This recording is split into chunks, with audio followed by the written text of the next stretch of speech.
Hello बच्चों, class 11 physics में आज हम लोग चैप्टर 5 का एक नया टॉपिक पढ़ेंगे। इस टॉपिक का नाम है कोणीय संवेग और घूर्णन गतिज ऊर्जा में संबंध। ठीक है, तो इसमें हम लोगों ने इससे पहले वाले वीडियो में देखा था कि कोणीय संवेग क्या होता है, घूर्णन गतिज ऊर्जा क्या होता है। तो आज हम लोग देखेंगे कि जो कोणीय संवेग और घूर्णन गतिज ऊर्जा होता है उसमें हम लोग संबंध किस प्रकार से डिराइव करेंगे। ठीक है, तो अगर आप लोग कोणीय संवेग और घूर्णन गतिज ऊर्जा का वीडियो नहीं देखा होगा तो उसको पहले देख लीजिएगा। अब उसके बाद इन दोनों में हम लोग संबंध दिखाते हैं। तो देखिए यहाँ पे माना कि किसी पिंड के किसी अक्ष के घूर्णन गतिज ऊर्जा को देखिए, एक पिंड है, उस पिंड के किसी अक्ष पर हम लोग जो घूर्णन गतिज ऊर्जा है उसको ई के करके लेते हैं। ई मतलब एनर्जी, के मतलब कैनेटिक, तो कैनेटिक एनर्जी हम लोग का जो घूर्णन गतिज ऊर्जा है वो ई के है। इसको मैं गलती से के ई लिख दी थी ना, इसीलिए यहाँ पे भी सुधारी हूँ ना, तो ध्यान दीजिएगा। घूर्णन गतिज ऊर्जा है उसको हम लोग ई के से प्रदर्शित करेंगे। के मतलब कैनेटिक, ई मतलब एनर्जी, तो कैनेटिक एनर्जी मतलब घूर्णन गतिज ऊर्जा। जड़त्व आघूर्ण आई है तथा कोणीय वेग ओमेगा हो। तो इतना सब चीज मान लेने के बाद इसका आगे हम लोग सॉल्यूशन देखते हैं। हम जानते हैं कि हम लोग जो घूर्णन गतिज ऊर्जा का जो सॉल्यूशन निकाले थे उसमें जो घूर्णन गतिज ऊर्जा के लिए व्यंजक निकाले तो हम लोग को मिला था ई के इक्वल टू 1/2 आई ओमेगा का स्क्वायर, जहाँ पे ई के घूर्णन गति जो हम लोग की घूर्णन गतिज ऊर्जा है वो है आई, जड़त्वाघूर्ण है, किसी पिंड का किसी अक्ष के परितः जड़त्वाघूर्ण है, ओमेगा क्या है, कोणीय वेग है। तो ये हम लोग की घूर्णन गतिज ऊर्जा हो गई ई के इक्वल टू 1/2 आई ओमेगा का स्क्वायर। अब देखिए ई के का ई के लिखिए, 1/2 का 1/2, आई का आई, ये ओमेगा का स्क्वायर है तो इसको मैं 2 बार लिख सकती हूँ, ओमेगा इंटू ओमेगा। ये मेरा ई के इक्वल टू 1/2, फिर आई ओमेगा है तो आई ओमेगा को मैं कोष्टक में कर दी और ओमेगा एक और है उसको अलग रख दी। अब यहाँ पे देखिए जो हम लोग का एल क्या है, कोणीय संवेग होता है, तो एल बराबर होता है आई ओमेगा करके, L equal to I omega. तो यहाँ पे देखिए मेरा आई ओमेगा है, तो यहाँ पे आई ओमेगा की जगह में मैं रख दूंगी एल। तो यहाँ पे देखिए ई के का ई के, 1/2 का 1/2, आई ओमेगा की जगह में हो गया मेरा एल और ओमेगा का ओमेगा। याद रखिएगा जहाँ पे एल क्या है, कोणीय संवेग है।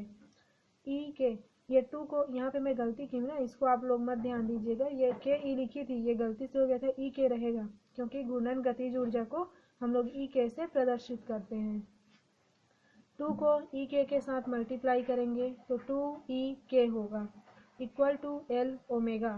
फिर यहाँ पे 2 ई के अपॉन ये जो ओमेगा है उसको भी, जो ओमेगा कोणीय संवेग के साथ गुणा में है उसको मैं इधर पक्षांतर करूंगी तो ये हो जाएगा मेरा भाग में, फिर एल का एल हो गया। अब एल इक्वल टू हो जाएगा 2 ई के अपॉन ओमेगा। ठीक है, इसको सीधा रूप में रख दी, एल इक्वल टू 2 ई के अपॉन ओमेगा। तो ये क्या हो जाएगा, यहाँ पे देखिए एल क्या है, कोणीय संवेग है, इक्वल 2 का 2 क्रॉस, ई क्या है मेरा, घूर्णन गतिज ऊर्जा, और ओमेगा क्या है मेरा, कोणीय वेग। तो यहाँ पे देखिए हम लोग का जो मेन पॉइंट था वो क्या था, कोणीय संवेग और घूर्णन गतिज ऊर्जा में संबंध। ठीक है, तो यहाँ पे देखिए जो हम लोग की कोणीय संवेग हो गया और घूर्णन गतिज ऊर्जा हो गया, तो ये दोनों में आपस में संबंध हो गए ना। तो यहाँ पे आप लोग लिखिएगा कि यही कोणीय संवेग और घूर्णन गतिज ऊर्जा में संबंध है। आई होप आप लोगों को कोणीय संवेग और घूर्णन गतिज ऊर्जा में संबंध समझ आया होगा। इसके बाद हम लोग एक और पॉइंट देखते हैं। नया पॉइंट का नाम है कोणीय संवेग संरक्षण का नियम। कोणीय संवेग संरक्षण का नियम यह इम्पोर्टेंट होता है, तो पहले हम लोग देखते हैं कि कोणीय संवेग संरक्षण का नियम होता क्या है। इस नियम के अनुसार यदि किसी घूमते हुए पिंड या निकाय पर कोई बाह्य बल आघूर्ण न लगाया जाए तो उसका कोणीय संवेग नियत रहता है। मतलब हम लोग का एक पिंड है, ठीक है, देखिए हम लोग का एक घूमता हुआ पिंड है या निकाय, निकाय मतलब जहाँ पे हम लोग कार्य करते हैं, पर कोई बाह्य बल आघूर्ण मतलब ताऊ इक्वल टू क्या होना चाहिए, 0 ना लगाया जाए तो उसका कोणीय संवेग नियत रहता है। एक पिंड गोला हुआ बना हुआ है, ये रोटेटिंग कर रहा है, तो जो घूम रहा है हम लोग का जो पिंड है वह घूम रहा है, तो उस पिंड पर कोई बाह्य बल आघूर्ण मतलब ताऊ न लगाया जाए, मतलब ताऊ का मान क्या हो, 0 हो, तो उसका जो कोणीय संवेग एल रहेगा वो क्या हो जाएगा, नियत। अर्थात क्या है, एल इक्वल टू एक नियतांक, या एल का वैल्यू क्या होता है, आई ओमेगा, जहाँ पे एल कोणीय संवेग है, आई जड़त्व आघूर्ण है, और ओमेगा क्या है हम लोग का कोणीय वेग है, तो आई ओमेगा इक्वल टू एल, तो यहाँ पे क्या हो जाएगा, एल के जगह में आई ओमेगा एक नियतांक है। एक बार और इसका डेफिनेशन देखिएगा कि हम लोग का कोई पिंड घूम रहा है, उस पिंड पर जब कोई बाह्य बल आघूर्ण मतलब टाउ इक्वल टू 0 हो तो ठीक है, उसका कोणीय संवेग क्या रहता है, नियत रहता है। इसी को हम लोग प्रूफ करेंगे कि हम लोग का जो कोणीय संवेग संरक्षण का नियम है वो नियत रहता है, मतलब एक नियतांक होता है। तो इसके लिए इसका प्रूफ हम लोग देखते हैं। प्रूफ में क्या है, हम जानते हैं कि वी आर न्यू दैट कोणीय संवेग में परिवर्तन की दर, कोणीय संवेग मतलब एल में परिवर्तन की दर मतलब dl/dt लगाए गए बाह्य बल आघूर्ण के बराबर होता है। हम लोग जानते हैं कि हम लोग का जो कोणीय संवेग एल होता है वह परिवर्तन की दर मतलब d/dt लगाए गए बाह्य बल आघूर्ण ताऊ के बराबर होता है। जो यहाँ पे ये थ्योरेटिकल लिखा हुआ है इसी का है कि हम लोग का कोणीय संवेग की परिवर्तन की दर लगाए गए बाह्य बल आघूर्ण के बराबर होता है, मतलब टाउ इक्वल टू dl/dt।